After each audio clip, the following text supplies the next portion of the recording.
Welcome to today's meditation. Find a comfortable position and let your eyes close when you're ready. Before we begin, a brief reflection on today's theme. There's a strange kind of strength in saying, "I don't know how to do this alone." We spend so much energy pretending we have it figured out, holding everything together, smiling through the overwhelm, as if needing someone makes us less capable. But think about the last time someone asked you for help, really asked, not a casual favor, a real honest request. You didn't think less of them. You felt trusted. Asking for help isn't weakness. It's an act of courage most people avoid their entire lives. Today, we sit with that. The discomfort of needing and the quiet relief of letting someone in.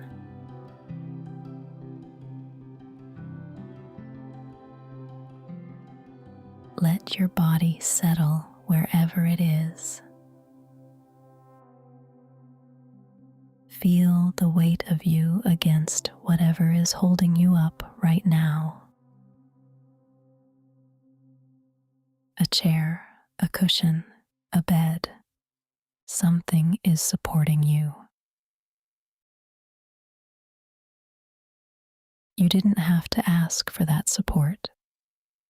It was just there. Let your breath do what it wants to do. Notice the rise, the fall. Nothing to fix here. Just notice that your body already knows how to breathe without your help. It already knows how to pump blood and digest food and heal wounds. Your body has never been embarrassed about needing. It just takes what it needs: air, water, rest. No apology, no justification. Only your mind learned to hesitate.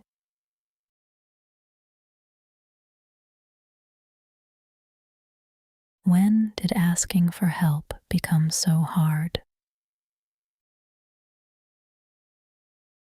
You weren't born this way. Babies scream when they need something. No shame. No internal debate about whether they're being too much. They just announce their need and trust that someone will respond. Somewhere between then and now, you learned a different lesson. Maybe someone told you to figure it out yourself. Maybe you watched someone get dismissed for asking. Maybe you asked once and got nothing back, and that was enough to close the door. One experience and a lifetime of managing alone.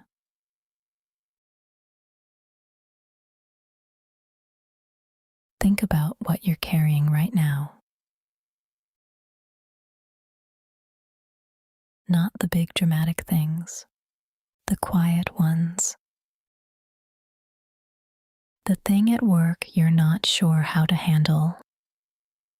The conversation you've been avoiding. The decision that keeps circling in your head. How much of that are you holding alone? Not because you have to, but because asking feels worse than the weight.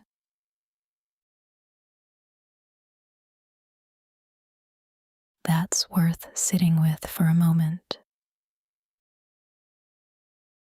The fact that you'd rather be crushed under the load than say 5 simple words. Can you help me with this? What is it about those words? Is it the vulnerability, the admission that you don't have it all figured out? Or is it something older than that? The fear that your need will be too much for someone. That if they see how much you're carrying, they'll step back instead of step forward.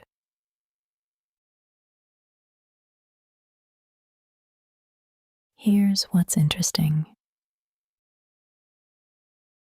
When someone asks you for help, what do you feel? Not burdened, not annoyed. Needed, valued, trusted. You feel closer to them, not further away. Their willingness to be honest about what they need created something between you. But you won't let anyone do the same for you.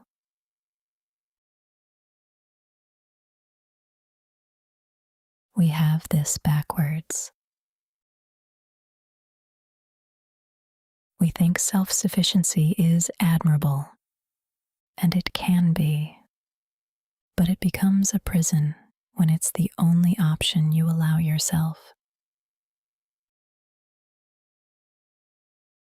When I can handle it, stops being confidence and starts being isolation. When I'm fine becomes the wall you hide behind.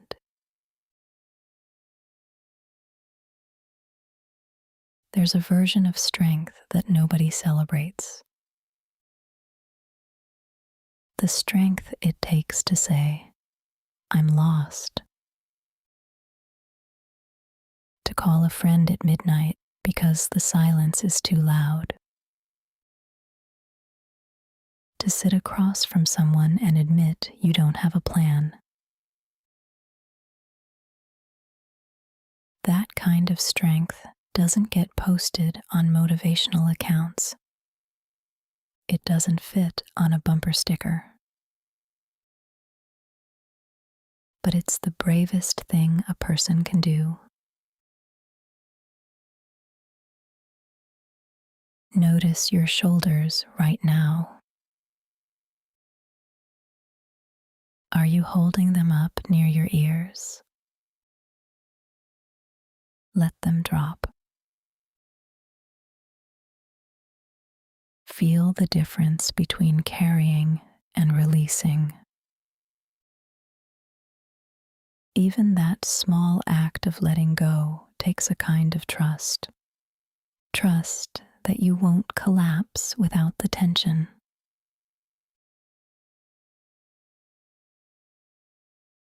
There's a difference between independence and isolation. Independence says, I can take care of myself.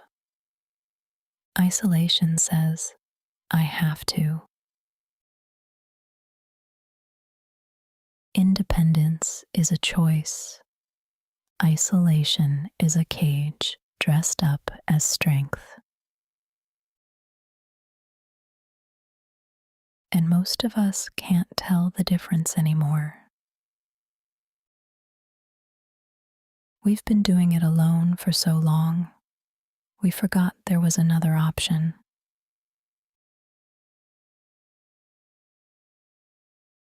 Think about the people in your life, the ones you trust, the ones who care about you. How many of them know what you're really going through right now? Not the polished version, the real version. How many of them have you let in past the I'm fine gate? And what would happen if you did? Not a dramatic confession, not a breakdown, just honest words. I'm struggling with this. I don't know what to do. I could use some help.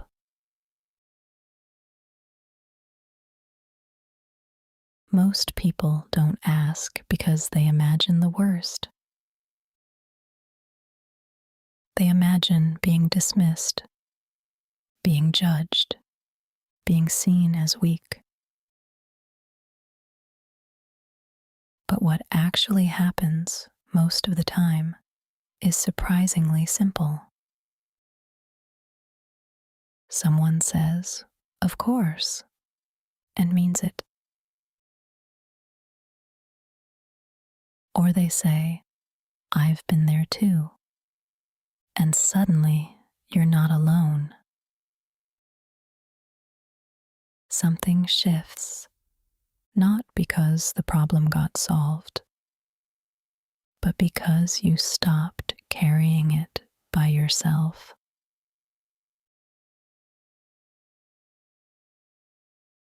The story you tell yourself about what will happen is almost always worse than what actually happens.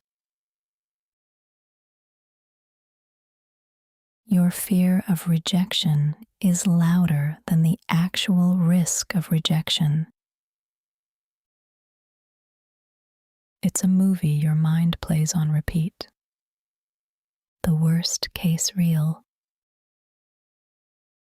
But it's fiction. Most of the time, it's complete fiction. Notice your hands. Are they clenched? Holding? Let them soften. Open palms if that feels right. There's something about open hands. They can't grip and receive at the same time. To receive, you have to let go first.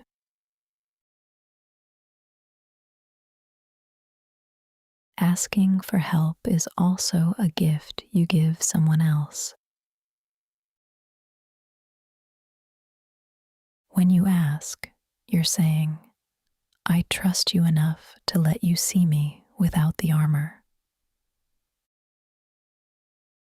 That kind of trust deepens relationships more than any grand gesture. People don't connect over perfection. They connect over struggle, over honesty, over the willingness to say, "This is hard." Think about your closest relationships. The people who really know you. Those relationships didn't deepen through small talk and polite smiles. They deepened in the moments someone was brave enough to be honest. When someone showed you their mess instead of their highlight reel. When you let someone see you at your worst and they didn't leave.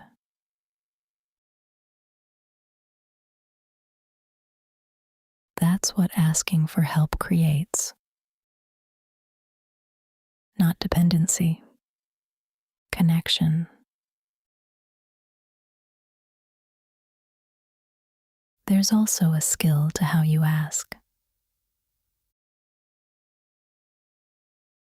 Not hinting and hoping someone notices. Not dropping clues and getting angry when they don't pick them up.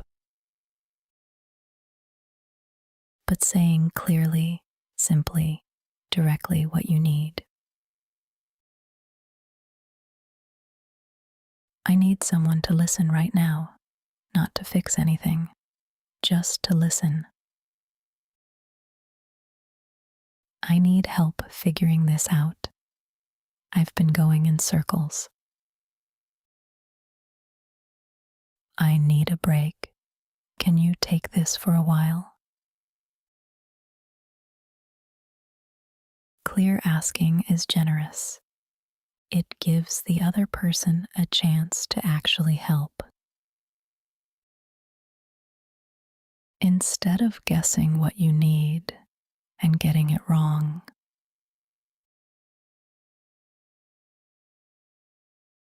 and here's the part nobody talks about. Sometimes the help doesn't come.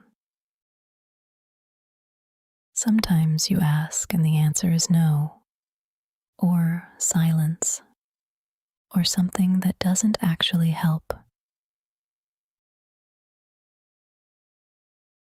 And that's real too. But a no from someone else is not proof that you shouldn't have asked. It's just information about that person in that moment. It doesn't mean your need was wrong. It means you asked the wrong door. Try another one. The right people will show up. Not every time, but enough.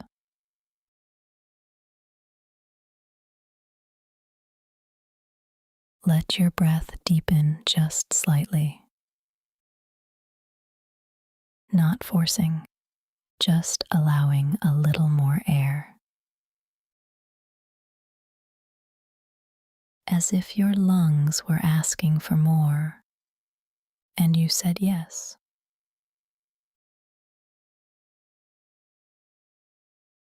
What would your life look like if you let yourself need people? Not desperately, not clingy, just honestly.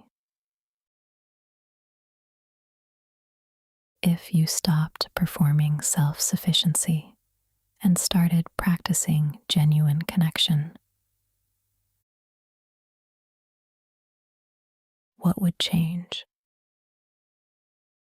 Maybe the weight gets lighter, not because the problems disappear, but because you're not carrying them alone. Maybe you sleep better because you're not lying awake running every scenario by yourself.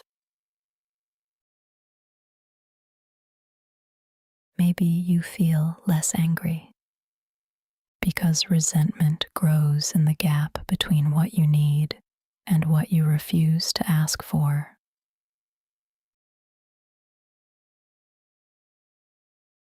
That's one of the hidden costs of never asking. The quiet resentment. You do everything yourself, then resent the people who didn't help, but you never asked them. You expected them to read your mind, and then punished them for being unable to. Asking cuts through that entirely. It's cleaner, more honest. And it gives other people a fair chance to show up for you.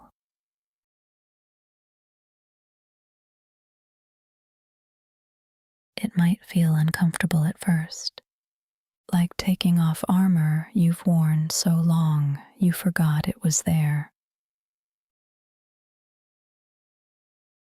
You might feel exposed, lighter but exposed. That's normal. That's what courage feels like. Not the absence of fear, the willingness to be seen despite it.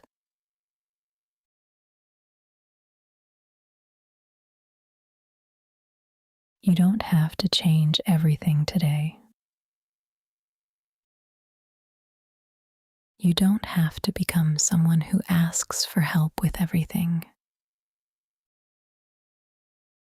Just notice the places where you're carrying alone. And ask yourself honestly, is this independence or is this fear? If it's fear, you can start small. Ask for something easy, something low stakes. Watch what happens. Watch how the world doesn't end. And then, maybe next time, ask for something a little bigger.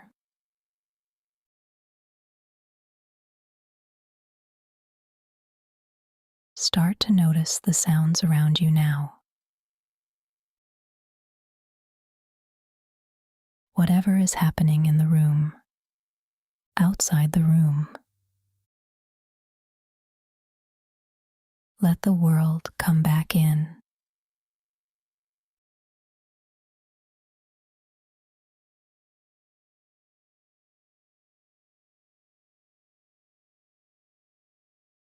Feel the surface beneath you again. The temperature of the air on your skin.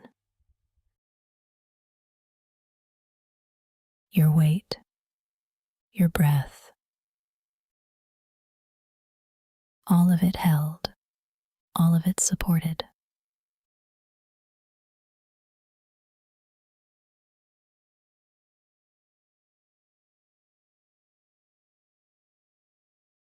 When you're ready, let your eyes open. No rush.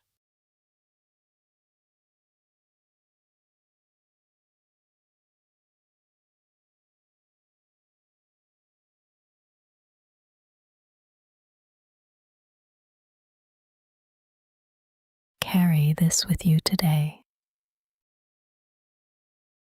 not as pressure to change, but as permission. Permission to need, permission to ask, permission to let someone in. Not just in meditation, but in everything.